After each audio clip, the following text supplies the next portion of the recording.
यार तोरा समाज द्वार पर के घूमे के मन पड़लो ये। हाँ आज समाज के द्वार पर अंजतिया घूमे ले एले ये। अगिनन मां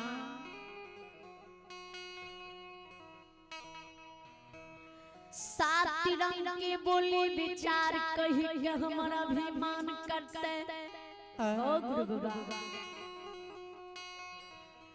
आए कोई ने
जुत्ती बाबा राजा बानी सुने जुत्ती बाबा राजा की संभावे ए यो चंद्रबली चंद्रबली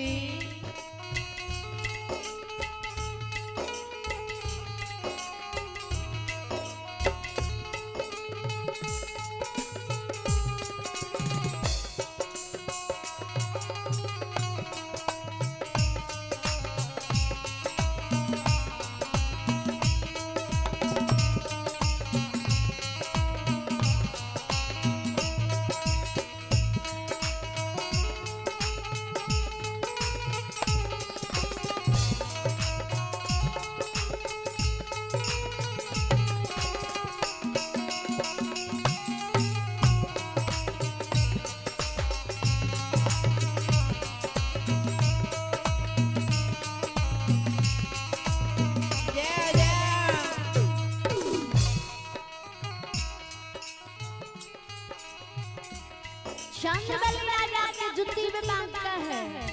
हाँ इतनी ता दुख लाग के राजा यहाँ खैर गई। हाँ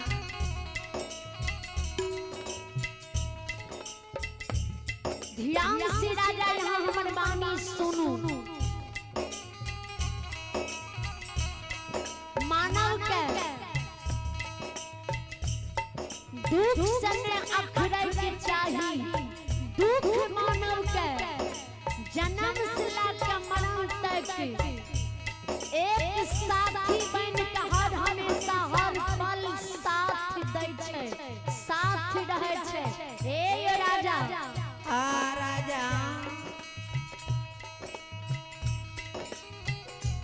दुख से मत अखड़ो मानव, दुख है साथी। सुख का सपना मत देखो मानव, सुख है मानव के लिए सपना।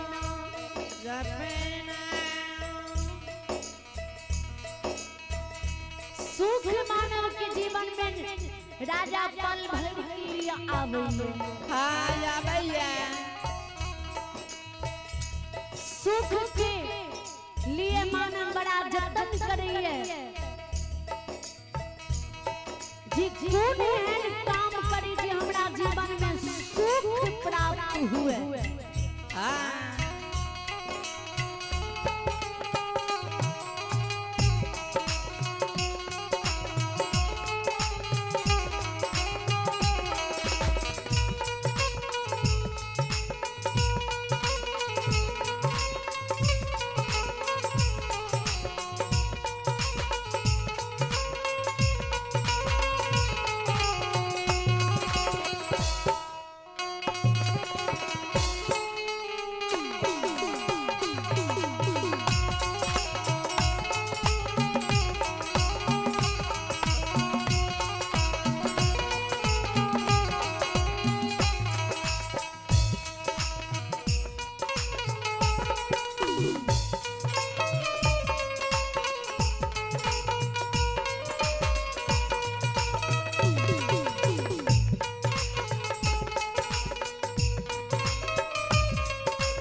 प्राप्ति के लिए ध्यान दियो राजा। राजा हे आरापति के बाबू भैया विचार करबे। जय सुख के लिए मानव बड़ा जतन करिए। जे कदम नहीं उठावे के चाहे से कदम उठावे जिकी करबे जे धरती पर हमरा सुख प्राप्त होते। राजा लेकिन मानव के जीवन में राजा सुख पल भर के लिए आवे। सुख मानव के हंसा खेला के दुख में डुबा के चल जाइए।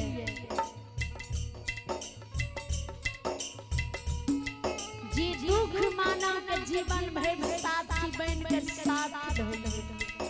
वे सुख के ला राजा तू काने छो हमर बचन माना। जे समान बना एक लाठी मारबे करता वह लाठी की चोट के राजा बर्दाश्त करी हो कई हो हमर गुरु 12 वर्ष पर कदली सैले मरल बेटा कजिलते नेतल खसी डाली सुसार लेते जरूर तोरा हाथ से समाज लोग दल स्वीकार करता जरूर तोरा द्वार पड़िएगा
जुद्धि में राजा कहते ही हो चंद्रबली हे हो चंद्रबली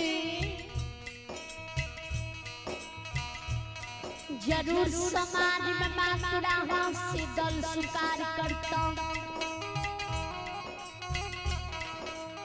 आपन राजा यहाँ कदर करू आपन राजा मान करू अहाँ आपन मान कदर नहीं छोड़ू जे समाज यहाँ हाथ से दल स्वीकार नहीं करत काल के दिन में राजा उस समाज बिना बोले नहीं यहाँ के द्वार पर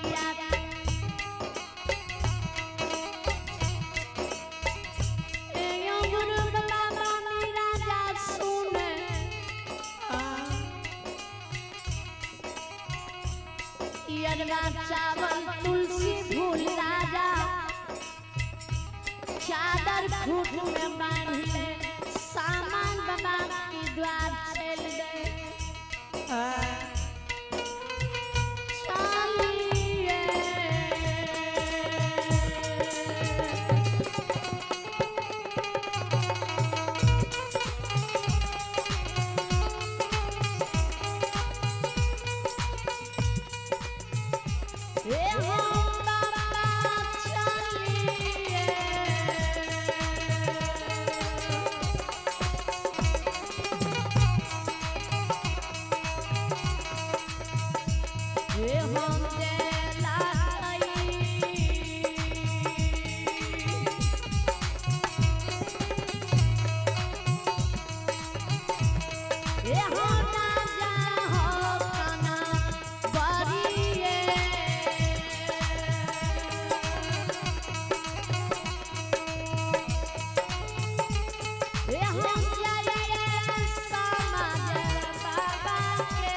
चंद्रबली राजा घड़ियों ने बीते पलक में समाज दरबार झूमे। हे बाबू भैया मामन ध्यान दबे। जय राजा समाज द्वार जाते हैं अछनित की समाज बाबा।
श्रोता भगवान समाज बना कियो ढिप्पा मारे कियो कुत्ता हुलावे कियो झटा भिके कियो राजा का अछमित में करा जिनन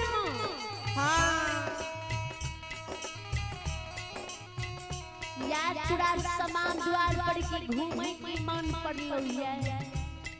आज तुर समाज की द्वार पर घिनोन मां घूमे ले विचार करबे। चंद्रबली राजा के समाज लोग घिनन मां पपियाबा अंजतिया अधर्मी कहि का अभिमान करे। चंद्रबली राजा पढ़ल लिखल ज्ञानी पुरुष है। चंद्रबली राजा प्रेम से बोले विचार से बोले भाव से बोले हे अछमित की समाज बाबा हे अछमित की दाना हम अहाँ के द्वार पर घूमे नहीं एलुया नहीं अहाँ के द्वार पर घूमे के मान पड़ल है।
हम यहाँ के द्वार पर घूमे नहीं एलू हाँ नहीं एलै यार हमन गुरु बाबा बार पर कटली की दुख भोग अइलै हाँ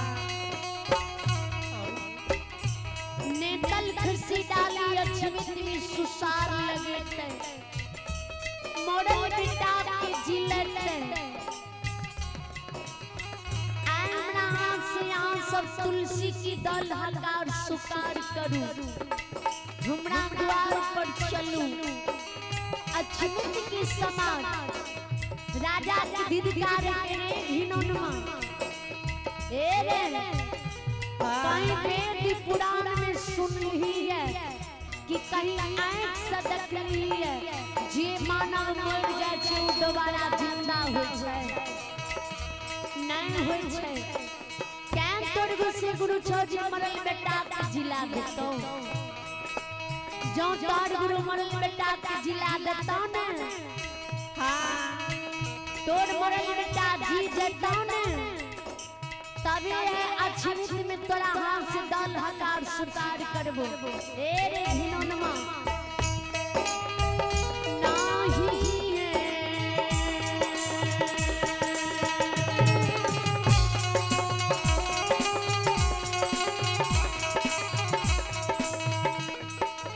देयन जतिया नहीं रे हो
तोरा हाथ सीताल नहीं लेबो भाग भाग हिनोनमा समाज के द्वार से भाग जो ने मार लाठी से पीठ के चमड़ी तोड़ देबो राजा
जिगरी द्वार पर राजा दल्ला के जा सारा जाके फटकार ले लिलवार ले द्वार पर से भगा दे।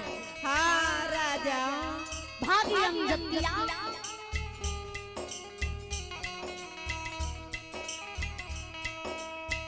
ए कोई नहीं राजा हाथ से दाल सुकार करई।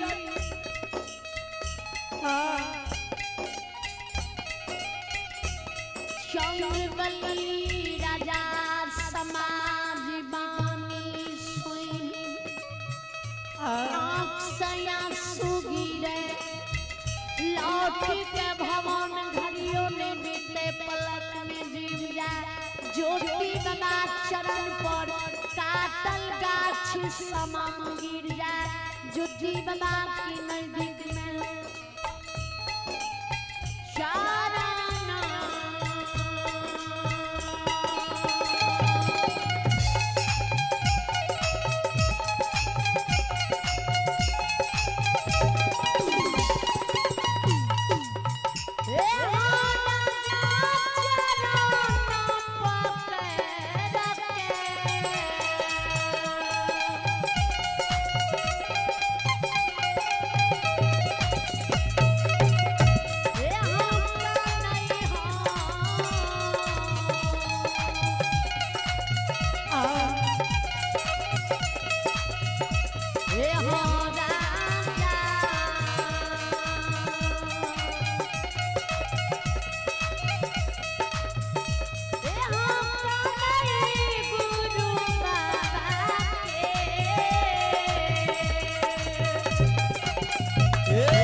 श्रोता भगवान आइए आइए एक श्रद्धालु के नाम सुने। हाँ आइए दिल खुश कुमार आइए दिल खुश कुमार आरापट्टी की निवासी जिन्होंने साधा दिल से 51 रुपए की दान दी। श्रद्धालु को भगवान ने लंबी उम्र दी, बल भरी विद्या की भंडार दी। परमात्मा सदा की रखी बाबा भोला भंडारी।